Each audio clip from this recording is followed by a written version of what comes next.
Hi, I'm Sarah Mitchell. Before I tell you my story, please like and subscribe to hear more about how I dealt with some of the hardest people in my life. I'm a 32-year-old nurse at Memorial Hospital, and I have a story to share about my in-laws.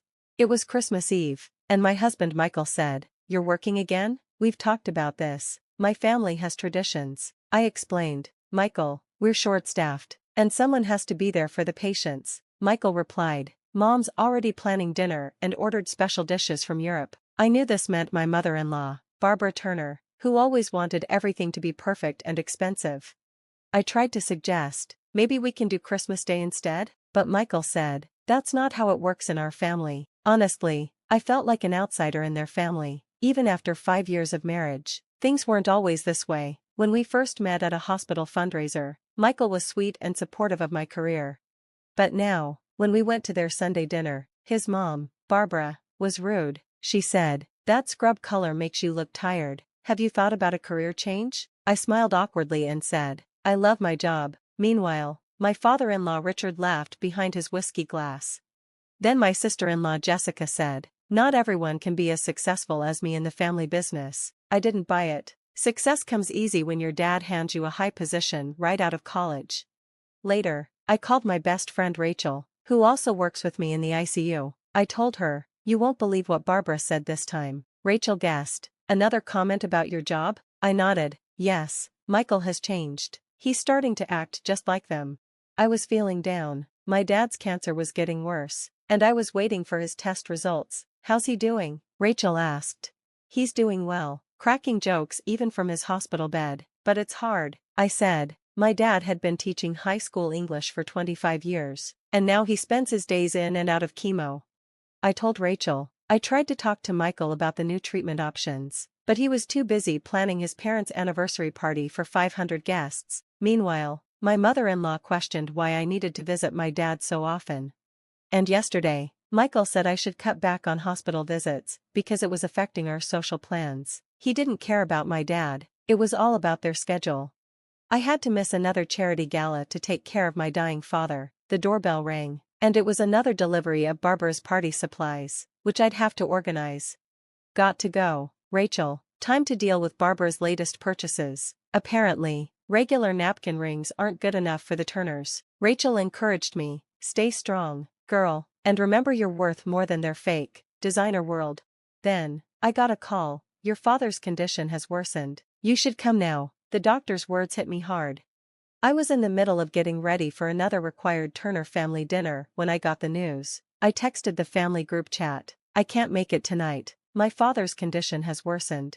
Barbara quickly replied, "This is unacceptable. It's Richard's birthday dinner." She then called me, saying, "Your father could be dying." I snapped back, "Barbara, please, you're being dramatic. He's been dying for months now." I went to their mansion to explain in person and to grab some things I needed from Michael's study. The pre-dinner gathering was already in full swing.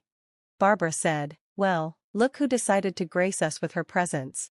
I told her, "I'm just here to grab something and explain." But then, Barbara suddenly screamed, "Has anyone seen my bracelet?" She looked at her wrist and saw it was gone. Jessica, with a smirk, suggested, "Maybe you should check Sarah's pockets." She came in suspiciously. I was furious. "How dare you?" I yelled. Michael demanded, "Empty your coat pockets, Sarah." I couldn't believe it. "You can't be serious," I said, but Barbara taunted me, saying, "If you have nothing to hide." Jessica went to my coat, reached into the pocket, and pulled out Barbara's bracelet. "Oh, look what we have here," she said. I felt sick. I didn't take it. Someone planted it there. Barbara called me a thief, saying, "Sarah's a common thief." I always knew she was after our money.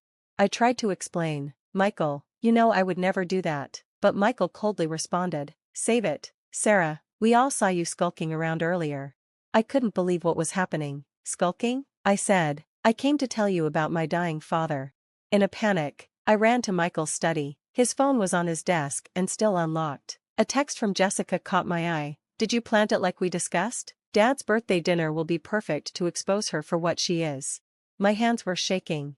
I scrolled through the messages on Michael's phone, and it was all there, the plan, the setup, everything. But then, I saw something that made my blood run cold. There were bank notifications showing transfers from my personal account to one I didn't recognize. Michael stood in the doorway and asked, "How much did you steal from me?" I was shocked. "What?" He sneered. "Consider it compensation for putting up with your constant hospital visits and your embarrassing career. A Turner doesn't belong in scrubs." "Sarah." I couldn't believe it. "You're stealing from me because I'm taking care of my dying father and working as a nurse?" He coldly said. "Mom was right about you all along." I called Rachel, crying, and asked, "Can I stay with you tonight?" She quickly replied, "Of course, you can stay as long as you need." "What happened?" "They set me up, Rachel, all of them, and Michael's been stealing from me." I sent her my location and told her to come. As I drove away from the mansion, my phone buzzed with messages from the family group chat. Gold digger, thief, always knew she wasn't good enough. They didn't know that I had screenshots of everything, the setup, the theft, every message. They wanted to play games? I had the bank records. When I got to Rachel's, she handed me a coffee as I spread the papers across her dining table. "Look at this. He stole almost 50 grand from me." Rachel was shocked. 50 grand? Who knows how much more there is? I said, "You need to meet someone. Her name's Amanda. She's a private investigator. I worked with her when my ex tried to screw me over." Amanda turned out to be a blessing. She was sharp and didn't take any nonsense. We met, and Amanda said, "These transfers aren't just going to random accounts. They're being funneled through shell companies, classic money laundering." Amanda smiled. "The Turners may be rich, but that doesn't mean they're clean. Give me 2 weeks."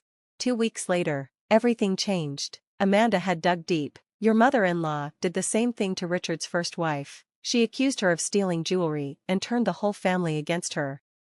I was shocked. "Are you serious?" Amanda continued. "I found 3 other cases just like it. And your husband's secretary, Jennifer? They've been booking business trips together for the past year, same hotels, same dates." That explained the weekend conferences, but there was more. "Your sister-in-law Jessica? She's been embezzling company money to feed a cocaine habit. I found receipts for rehab stays that her father covered up." I felt sick, but I wasn't surprised anymore. Amanda kept digging, and I threw myself into work. My father's treatment was starting to show promise. I got promoted to head nurse of my unit. One evening, as I was at the nurse's station, I heard someone say, "Sarah, great work on the Henderson case." It was Marcus Davis, our new hospital administrator. "Just doing my job," I said. "Your dedication to your patients is impressive, especially with everything you're going through," he replied. I was surprised. "You know about that? Small hospital, word gets around. Plus, I've dealt with the Turner family before. They tried to bully their way into getting Barbara's elective surgery prioritized." "Sounds like them," I agreed. He paused for a moment. "Listen, I know this isn't the best timing, but would you like to grab coffee sometime, just to talk?" For the first time in months, I smiled. "I'd like that." Later that week, Amanda called with more shocking news. The Turner family business is built on fraud. They've been falsifying investment reports and stealing from their clients' pension funds. And guess who's been helping them cover it up? Your husband's law firm. I couldn't believe it. "Holy," she continued, "that charity foundation Barbara always brags about? It's a front. They're using it to evade taxes. And those mandatory family dinners? They're business meetings to keep everyone in line and the stories straight. It's all a trap." I realized what she meant. Everyone's forced to be involved. "Exactly," Amanda said. "Oh, and Jessica's been forging checks from the company account. Her salary is mostly from cocaine money at this point." Just then, my phone buzzed. It was a text from Marcus. "Coffee tomorrow?" For the first time, I didn't feel guilty about saying yes. I thought to myself, let the Turners play their games. Their house of cards is about to fall, and I won't have to lift a finger. I texted Amanda, "Keep digging. I want everything documented." "Already on it," she replied. "By the way, that bracelet Barbara accused you of stealing? I found the receipt. It's a fake, just like everything else about them." I laughed for the first time in weeks. Sometimes, karma needs a little help from a good PI. The Turner family's fraudulent empire crumbled under a federal investigation. I read the headline on my tablet while sitting in my favorite coffee shop. My divorce papers had been filed weeks ago, along with all the evidence of Michael's financial abuse. It was amazing how quickly the mighty can fall. One anonymous tip to the IRS about their business practices was all it took. "Sarah, did you see the news?" Rachel rushed in, waving her phone. "Barbara Turner just got kicked off 3 charity boards. Someone leaked her history of false accusations against family members." I couldn't help but smile. Couldn't have happened to a nicer person. I remembered that fake bracelet incident. Then my phone buzzed. It was a text from Amanda. Jessica's drug scandal just hit the papers. Turns out she was stealing company money to support her habit. Richard's trying to cover it up, but the feds are all over it.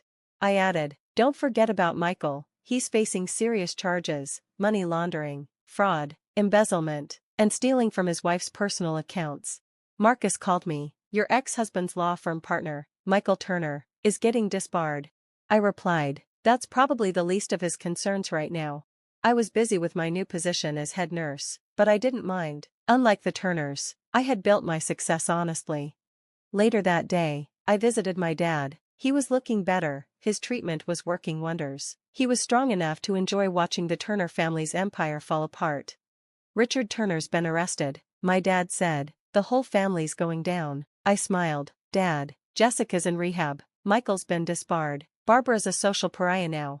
My phone kept buzzing with updates. The Turner family mansion was seized, their assets frozen, and clients were suing them. Social circles were abandoning them, and Barbara was lucky if anyone answered her calls.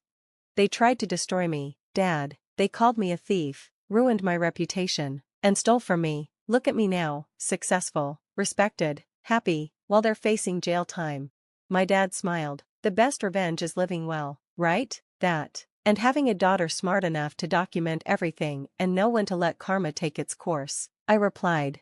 I laughed, thinking about that anonymous tip to the IRS. Sometimes, justice doesn't need a big push, just a small nudge in the right direction. Want to grab dinner? My dad asked. I'm finally feeling up to trying that new place downtown. Sure, I said. Let me text Marcus. He might want to join us. As we left the hospital, another news alert popped up. Turner family business empire declares bankruptcy. I turned off my phone. I had better things to focus on: my career, my father's health, and my future with Marcus. Let the Turners deal with their karma. I was too busy living my best life to care about them anymore. Then, I shared a final thought. What would you do if you found out your spouse not only sided with their toxic family, falsely accused you of theft, but was also secretly stealing your money while you were caring for your dying father? Would you expose them immediately or quietly collect evidence, like I did? Drop your thoughts in the comments below. I'm really curious to hear how you'd handle such betrayal from someone who was supposed to have your back. If you enjoyed my story of karma and justice, don't forget to like and subscribe for more real-life stories about dealing with toxic people and coming out stronger. Remember, sometimes the best revenge isn't about getting even. It's about letting people face the natural consequences of their actions while you focus on building your best life.